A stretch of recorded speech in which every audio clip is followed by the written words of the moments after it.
país está efervescente com a prisão do ex-presidente Luiz Inácio Lula da Silva. Amanhã, quarta-feira, o ministro do Supremo Marco Aurélio Mello vai definir sobre uma ação de inconstitucionalidade contra a prisão do ex-presidente em segunda instância. E ele tem até o dia 23 para entrar com um recurso no STJ e no STF para tentar anular a sua prisão. Mas tudo isso leva a uma outra discussão. Até quanto as prisões provisórias no país são influenciadas com essa decisão do Supremo Tribunal Federal em não conceder o habeas corpus ao presidente Luiz Inácio Lula da Silva? Para falar conosco está o advogado Dr. César Tadeu Dias, que vai comentar um pouco sobre essa decisão do Supremo e também sobre as prisões provisórias e, consequentemente, as prisões em segunda instância. Doutor César, muito obrigado por estar aqui se disponibilizando a conversar conosco nesse Entenda Direito especial sobre prisão provisória, que é um tema que está muito em voga aí no país. Eu agradeço o convite e, primeiramente, eu tenho a dizer que realmente o assunto se tornou muito polêmico em nosso país, porque envolve a prisão de um ex-presidente. Isto é raro, em nosso país eu acredito que isto não tenho conhecimento de outro caso idêntico. É o primeiro por crime comum, né? Crime comum. Então, veja bem, o que está acontecendo? O ex-presidente Luiz Inácio se encontra preso e ainda tem direito a recurso. Então ele está preso provisoriamente, embora já exista uma condenação em primeira instância e em segunda instância pela Justiça Federal. Veja, o Lula foi condenado a 9 anos e 6 meses pelo juiz Sérgio Moro. Houve recurso para o TRF, Tribunal Regional Federal da 4ª Região, e a pena dele foi majorada para 12 anos e um mês. A pena dele agravou. Os advogados apresentaram os chamados embargos de declaração para preparar este recurso para o Superior Tribunal de Justiça, tá? O recurso especial, e para o Supremo Tribunal Federal Recurso Extraordinário. Os dois recursos, eles são interpostos em um único momento e o prazo é até o dia 23. Então, o que acontece? O que foi discutido, o que foi julgado até agora pelo STJ e pelo STF, não foi a ação em si, não foi decidido pela responsabilidade do Lula ou não, foi apenas habeas corpus. Se o Lula poderia, então, permanecer em liberdade até o julgamento deste recurso, que 100% de certeza será aviado pelos seus advogados, para o STJ e para o STF. Então a questão foi esta. O STJ disse que não, que ele tinha que permanecer preso, que ele tinha que ser preso, e o Supremo Tribunal também disse que ele tinha que ser preso, independente do recurso especial para o STJ e do recurso extraordinário para o STF. Daí então, o juiz Sérgio Moro determinou o imediato início do cumprimento da pena pelo ex-presidente Luiz Inácio Silva da Silva. É isso que está acontecendo. Doutor César, nós falamos na entrada do Entenda Direito que amanhã o ministro Marco Aurélio Mello, do STF, vai julgar uma liminar que foi pedida por um partido político que fala da inconstitucionalidade dessa prisão. As pessoas estão comemorando, muitas pessoas estão achando que tudo acabou, inclusive manifestantes a favor do ex-presidente falando que a decisão não acabou. Em tese, o ministro Marco Aurélio pode soltar amanhã o ex-presidente Lula. É isso mesmo? É isso mesmo. Se o ministro entender que esta prisão é inconstitucional, ela ofende a Constituição, ele pode determinar a imediata soltura do Lula. Mas por que ele pode julgar essa ação sozinho e não levar, por exemplo, para os seus parceiros de Supremo? Ele vai julgar a liminar. E a liminar, ela é decidida apenas por um ministro, certo? Então, essa decisão, ela é chamada de decisão monocrática.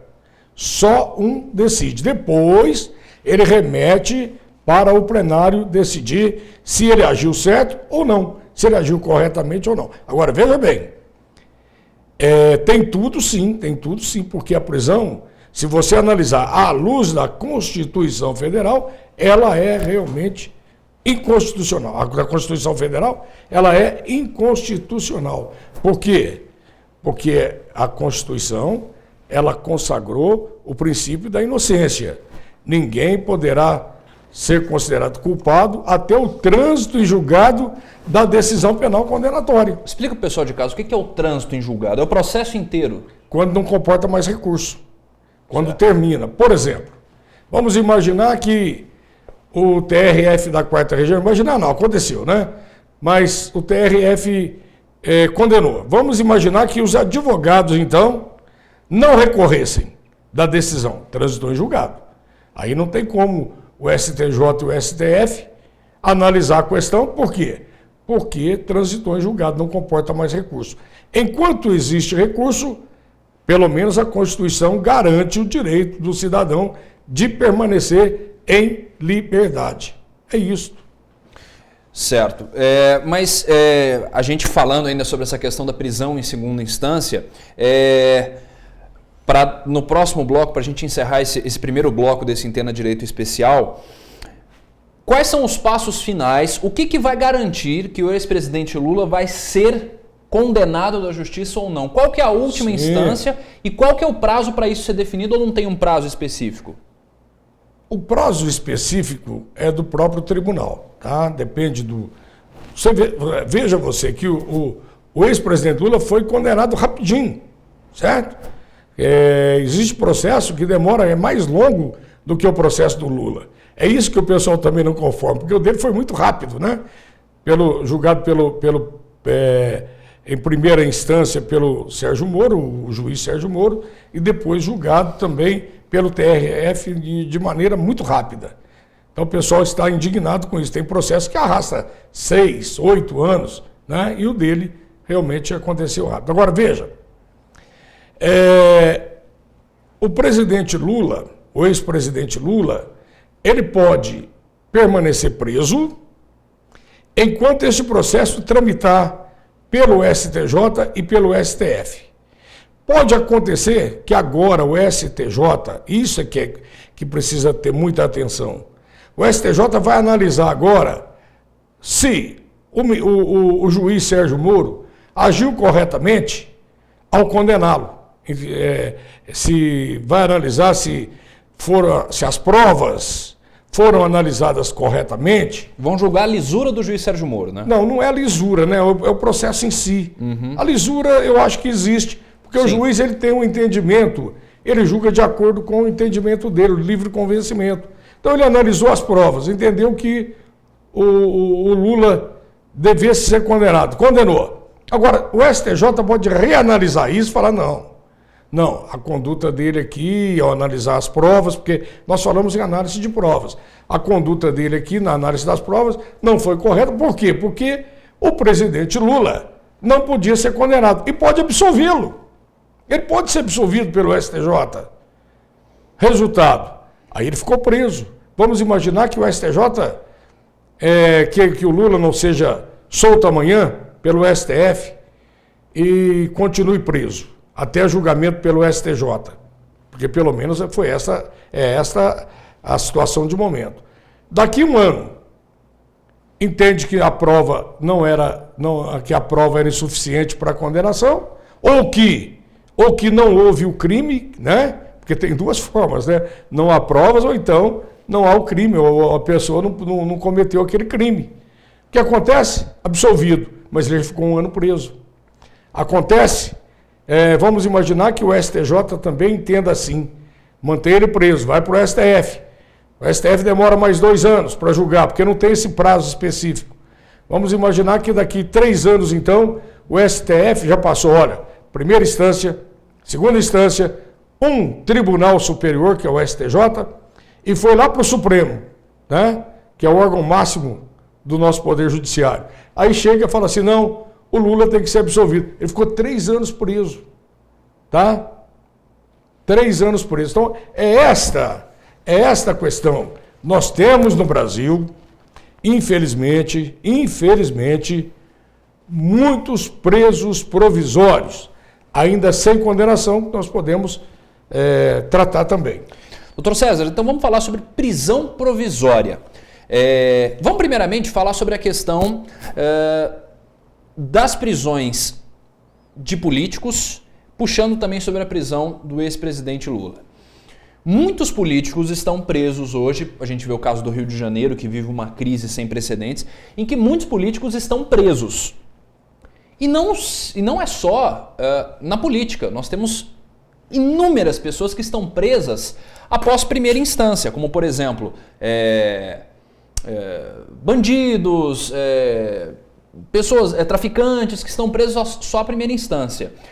A possível soltura do ex-presidente abre um precedente sério de que, se ele for solto, nós vamos ter que soltar todo mundo que está aí?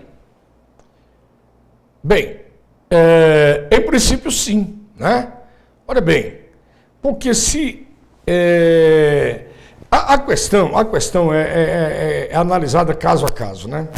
Tem caso que é muito grave, que o juiz entende que há necessidade de manter o indivíduo preso, porque se ele for solto, ele pode cometer crime, pode continuar cometendo uma série de crimes. Então é para garantia da ordem pública.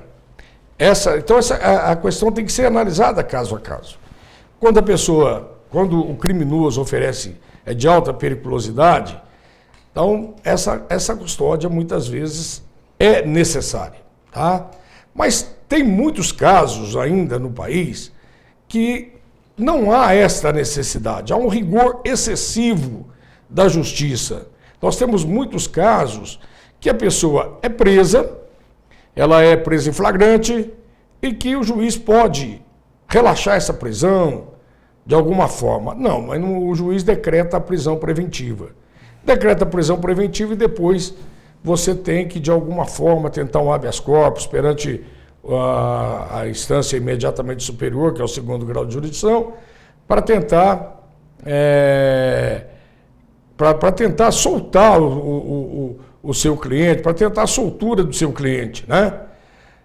E que às vezes não é muito fácil, né? Então nós temos hoje no país 40% de presos provisórios. Ainda há pouco a ministra-presidenta do STF falou sobre isso, falou que é um exagero. Veja, é o caso, os políticos lá no Rio de Janeiro, que você disse primeiro. Eu acredito que aqueles políticos, né, que foram presos, ex-governador, inclusive,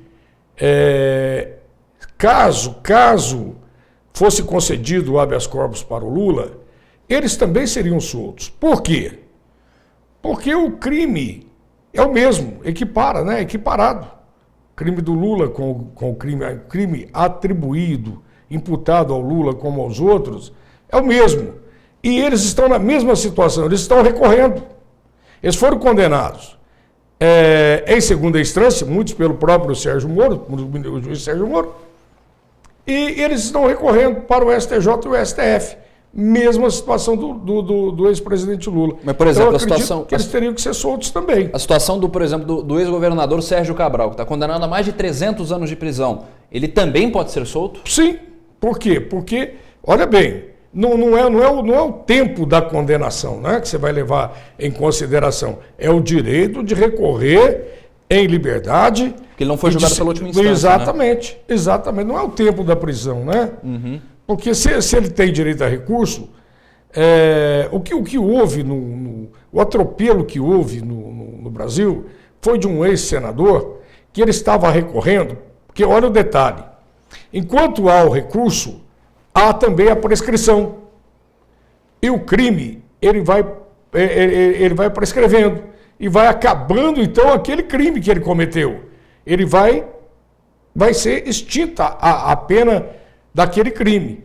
Então, quando alguém alertou para isso, mandou para o Supremo decidir a questão, e o Supremo disse não foi nem o Supremo, foi primeiro o STJ, que disse que a condenação em segunda instância já era suficiente para segregar o condenado, e depois o Supremo, por 6-5, olha para você ver, a votação também, ela não foi uma votação tranquila. O Supremo, por 6-5, disse não, está certo. Depois da condenação em segunda instância, o autor do crime pode ser preso. Aí generalizou isso.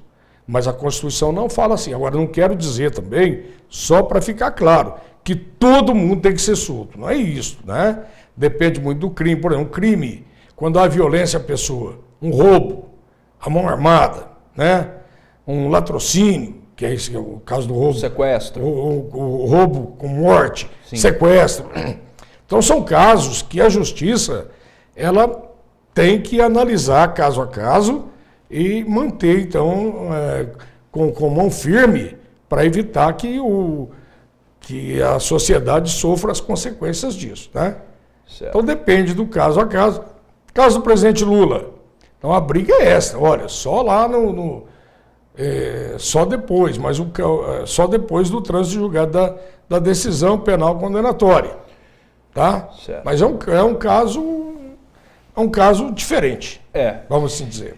Então, doutor Sérgio, nós entramos numa dicotomia aí, porque a gente entra na discussão. Como o senhor trouxe o dado, 40% dos presos no Brasil são presos provisórios. E, à luz da Constituição, não se pode prender até que tenha sido levado o processo até as últimas instâncias. As cadeias estão superlotadas e a justiça é lenta. A justiça demora a julgar todos os casos. Qual que é a solução? Existe uma solução para se julgar todos esses casos até a última instância, sem deixar essas pessoas soltas, podendo cometer mais crimes? Tem um equilíbrio, tem um ponto de equilíbrio entre acelerar a justiça e fazer-se cumprir o que está escrito na Constituição? O Estado tem que resolver isso, né? Porque você veja bem, você vai no presídio de Guaxupé, superlotado. Você vai por esse Brasil afora, superlotado. E o crime continua. Aí você fala assim, mas e a pena de morte? Não resolve o problema. Nada resolve. O que resolve é a educação, que infelizmente esse país deixou de descambar. E nós temos aí, hoje, o bandido não tem medo da polícia, né? E quando isso acontece, nós vemos no Rio de Janeiro o enfrentamento de bandido com polícia, São Paulo, e aí, hoje o Nordeste. Então isso aí generalizou. Então é muito difícil. É muito, muito complicado. Porque eu digo o seguinte, cadeia resolve o problema? Não. Se cadeia resolvesse o problema, não tinha mais problema. Não é verdade? Foi preso e acabou o problema. Não é isso. Né? Então está faltando o quê? O Estado tem que se mobilizar mais. Começar de agora, a ver a situação do país, cuidar das crianças, da escola, da educação, da trabalho, né? Então o Brasil está atravessando uma situação muito, muito, muito difícil. Então eu penso assim, eu penso que de momento está complicado. Quem tem que resolver isso, por exemplo, a pessoa vai para a cadeia. Ele passa 24 horas por dia, junto lá com mais 10 companheiros, com 15 companheiros, 30 companheiros, dependendo da cadeia, o dia inteiro, 24 horas por dia, sem fazer nada, ocioso, né? Agora é banho de sol. E aquilo e cadeia quer queira, quer não, violenta também a pessoa. Porque tem pessoa que chega na cadeia, é uma pessoa boa. E de repente, porque ficou preso, acaba tendo esse problema e agravando a situação. Então acho que o Estado é quem deve cuidar disso, porque a curto prazo está realmente difícil resolver essa situação no país. E acho que os juízes também, meu pensamento, deveriam analisar melhor essa situação, verificar aquele preso que ainda dá para recuperar e não deixar ele como preso provisório, aquele preso que pode ser absolvido. Olha para você ver, nós temos casos que a pena prevista, a que vai ser aplicada ao preso, ela não ultrapassa 8 anos. Vamos supor que o juiz vai aplicar a pena máxima ali, o réu primário de bons antecedentes, a pena começa em 4 anos, vai até 8. Ele tem direito ao regime semiaberto. Mesmo se ele for condenado, olha para você ver a gravidade, a falta de análise também de quem julga. Olha, se ele não vai cumprir pena em regime fechado, se a pena dele vai ser inferior a 8 anos, por que deixá-lo fechado se mesmo após uma condenação ele vai ter o regime semiaberto? Então acontece isso no Brasil. E acontece muito. Se ele for condenado, ele vai ter direito ao regime aberto. Por que ele fica preso provisoriamente até o julgamento? Então, que deixa ali 2 meses, 1 mês, 2 meses, faz uma média e libera o preso. Tá? Não, aí fica lá até o fim. Eu tive um caso aqui em Moçambique, interessante. Dois meninos foram acusados de um roubo de um celular. Eram 3 moças, eles tinham um celular, eles foram acusação que eles teriam roubado o celular sob ameaça. Ameaçaram as vítimas. Eles ficaram presos por preventiva, provisórios, então, 1 ano. Depois de 1 ano, o juiz absolveu os 2. Eles ficaram presos 1 ano. Aí você me pergunta, cabe indenização contra o Estado? Não cabe. Não cabe por quê? Porque eles foram absolvidos por falta de provas. E as decisões é que quando o preso é absolvido por falta de provas, não cabe só se houver o erro judiciário, se ele for preso sem ter cometido aquele determinado crime. Mas eu quero ainda acrescentar aqui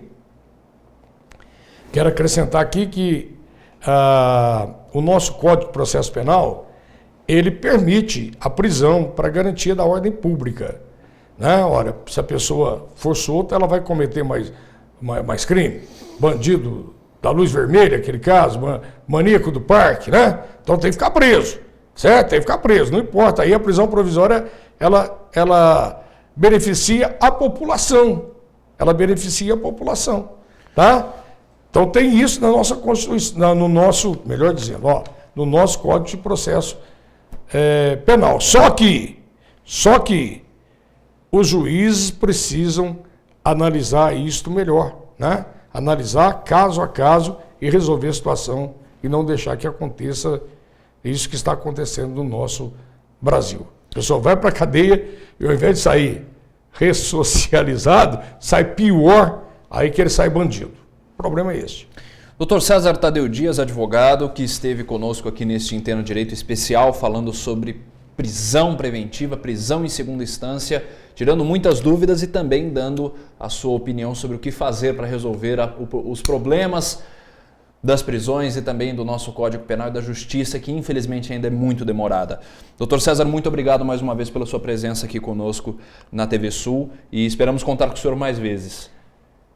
Obrigado, eu que agradeço. Deixo um abraço a todos. Até a próxima.